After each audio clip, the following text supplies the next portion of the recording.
এই, আরে কি করছেন আপনি? কি সমস্যা কি আপনার? আরে প্রবলেমটা কি আপনার? কিছু বলছেন না কেন? পাগল নাকি আপনি? মরতে যাচ্ছিলেন কি জন্য? আপনার কষ্ট যতদিন আপনার ভেতরে চেপে রাখবেন না, সেটা বিষ হয়ে ভেতর থেকে আপনাকেই খেয়ে ফেলবে। এখন বলুন, এই বোকামিটা কেন করতে যাচ্ছিলেন? আমি প্রেগনেন্ট। ভালোবেসেছিলাম, কিন্তু ভাবিনি সে ভালোবাসা এইভাবে শাস্তি হয়ে ফিরে আসবে। ভেবেছিলাম এখান থেকে ঝাঁপ দিলে হয়তো সব ঝামেলা এখানেই থেমে যাবে। সেই হারামজাদারা কোথায়? আপনার বয়ফ্রেন্ড? প্লিজ তুমি তোমার পরিবারকে নিয়ে একটাবার আমার মামার সাথে কথা বলো। আমার এক্ষুনি বিয়ে করতে হবে না। তুমি কেন বুঝতেছো না? সারাক্ষণ শুধু কান্নাকাটি করবা আর নিজেরটাই ভাববা। ব্যাটারি জীবনের এই মুহূর্তে এসে আমি সত্যিই জানি না আমার কি করা উচিত, কোথায় যাওয়া উচিত। বাড়িতে চলে যান, কারণ সেটাই হবে যেটা আপনার তাকদিরে লেখা আছে। আপনি আমাকে বিয়ে করতে পারবেন? হোয়াট? ধরুন আমি আপনাকে স্বামী সাজিয়ে আমাদের বাড়িতে নিই, কিছুদিন পর আপনি ওখান থেকে চলে যাবেন। আপনি কেনই বা আমার জন্য এত কিছু করবেন?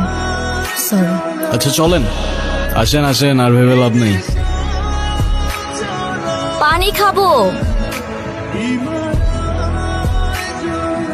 আচ্ছা তুমি দাঁড়াও, আমি নিয়ে আসি। হ্যাঁ, এই মিষ্টি জঙ্গলের মধ্যে এত সুন্দর পরি, নাম কি আপনার? কি হয়েছে এখানে? চলেন না এক কাপ চা খাই। এখান থেকে চলেন তাড়াতাড়ি। আরে দাঁড়ান না, চায়ের দাওয়াত দিল না। তা ভাবছি চাটা আজকে কে বানাবে, তোরা না তোদের বাপ? একদম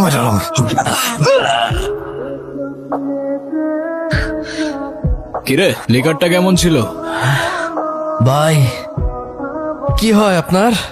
আমার ওয়াইফ। সম্পর্কের কিছু ডাক মাঝে মাঝে মানুষকে অদ্ভুত আনন্দ দেয়। মামা যান, দেন কেডা আইছে? আসসালামু আলাইকুম। আপনি নিশ্চয়ই মামা। এই গুনগুন, ছেলেটা কে রে? মামা ও আতিফ। আমরা একে অপরকে ভালোবেসে বিয়ে করেছি। দেখছেন ভাইজান, আপনার আদরের ভাগ্নি খানদান বংশের পরিচয় না জেনে একটা ছেলেরে বিয়ে করে আনছে। আমার তো মনে হচ্ছে যে দুটোকেই আমি গুলি করে মেরে ফেলি। ছে! তুমি কিছু মনে করো না, নাচ জামাই রে, উপরে আয়। চলো, ভালোবাসার মানুষ তখনই সুন্দর যখন সে আমার আপন মানুষেরও ভালোবাসার মানুষ হয়। যা হবার তা তো হয়েই গেছে। শুধুমাত্র টাকার লোভে এই ছেলে আমার ভাগ্নিকে বিয়ে করেছে। থেকে আসে তোমার মাথায় এসব বুদ্ধি? আমার ছেলেটাকে দেখে এত খারাপ কিছু মনে হয়নি। গুনগুন এই ছেলের সাথে ভালো থাকবে। তোমার মতো মানুষ তাকদিরে থাকলে হয়তো জীবনটা অনেক সহজ হয়ে যাবে। তাকদিরে লেখা ছিল বলেই তোমার সাথে আমার দেখা হয়েছে।